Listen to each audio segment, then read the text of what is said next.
तो भक्तों, प्रेम से बोलिए राधे राधे। तो भक्तों, आज मैं आप सभी को कोई साधारण कहानी नहीं बल्कि जीवन की सच्चाई सुनाने जा रहा हूँ। भक्तों, यह कथा हमें सिखाएगी कि जब जीवन में सब कुछ छिनता हुआ दिखे, तब भी भगवान हमें छोड़कर नहीं जाते। कथा का आरंभ भक्तों बहुत समय पहले की बात है। भारत के एक शांत छोटे से गांव में एक व्यक्ति रहता था। उसका नाम था माधव। माधव कोई बड़ा आदमी नहीं था, न बहुत धन, न कोई पद। पर भक्तों, उसके पास एक बहुत बड़ी चीज थी, श्रद्धा। वह रोज सुबह सूरज निकलने से पहले उठता, स्नान करता, घर के छोटे से मंदिर में दीपक जलाता और बड़े प्रेम से कहता, हे प्रभु, आज जो भी हो आपकी इच्छा से हो। संघर्ष का जीवन। माधव किसान था।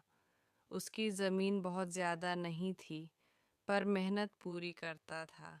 वह खेत में पसीना बहाता, बीज बोता, फसल की देखभाल करता। पर भक्तों, जीवन आसान नहीं था। कभी बारिश समय से पहले आ जाती, तो कभी बिल्कुल नहीं आती।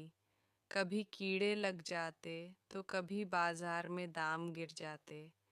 साल दर साल परिश्रम होता रहा, पर सुख नहीं आया। मन की पीड़ा। एक दिन भक्तों, माधव खेत में बैठा था।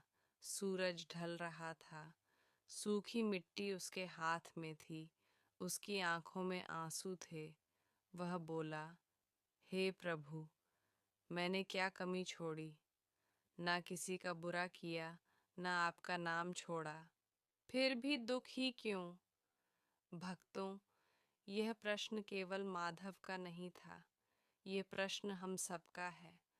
स्वप्न में दर्शन। उस रात माधव सोया, पर उसकी नींद साधारण नहीं थी। भक्तों, उसने स्वप्न देखा। उसने देखा एक दिव्य प्रकाश, शांति से भरा हुआ, और उसी प्रकाश से एक मधुर स्वर आया, वत्स माधव। माधव कांप गया। उसने हाथ जोड़ दिए। स्वर बोला, तू मुझसे प्रश्न करता है, पर उत्तर सुनने का धैर्य नहीं रखता। भगवान का उपदेश। भगवान ने कहा, वत्स, तू कर्म करता है, पर समय पर विश्वास नहीं करता। बीज बोने के बाद तू रोज जमीन खोद कर देखता है कि अंकुर निकला या नहीं। ऐसे में बीज कैसे फलेगा? भक्तों, भगवान ने आगे कहा, जीवन में जो देर है, वह मेरी कृपा की तैयारी है। आत्मबोध। भक्तों, माधव की आंख खुल गई। उसका हृदय भारी था, पर मन शांत। उसने निश्चय किया, अब शिकायत नहीं, केवल कर्म। अब परिणाम नहीं, केवल विश्वास। बदला हुआ दृष्टिकोण। अगले दिन माधव फिर खेत गया, पर आज उसका मन अलग था। धूप तेज थी, पसीना बह रहा था, पर उसके चेहरे पर शिकन नहीं थी। वह काम करते हुए बोला, हे प्रभु, फल आपका है, मेहनत मेरी। परीक्षा पर परीक्षा। भक्तों, भगवान तुरंत फल नहीं देते, पहले परीक्षा लेते हैं।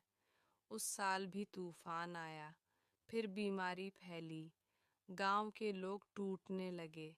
कई किसानों ने खेती छोड़ दी, पर माधव डटा रहा। विश्वास की शक्ति। हर रात वह दीपक जलाता और बस इतना कहता, आप जानते हैं प्रभु। भक्तों, यही सच्ची भक्ति है। ज्यादा मांग नहीं, पूरा भरोसा। कृपा का समय समय बीता, और भक्तों, एक दिन चमत्कार नहीं, पर कृपा हुई। बारिश ठीक समय पर आई, फसल हरी होने लगी, खेत लहलहा उठा। गांव वाले देखने आए, सब हैरान थे। कृतज्ञता के आंसू। माधव खेत में खड़ा रो रहा था। दुख के नहीं, कृतज्ञता के आंसू। वह बोला, हे प्रभु, आपने देर की पर कभी छोड़ा नहीं। अंतिम शिक्षा तो भक्तों आज की कथा हमें यही सिखाती है। भगवान हमें तोड़ने नहीं, बनाने के लिए परखते हैं। जो धैर्य रखता है वही कृपा पाता है। कर्म हमारा धर्म है, फल भगवान का प्रसाद। समापन इसी भाव के साथ, भगवान आप सभी को धैर्य दें, विश्वास दें और सही समय पर सफलता दें। राधे राधे। जय श्री राम।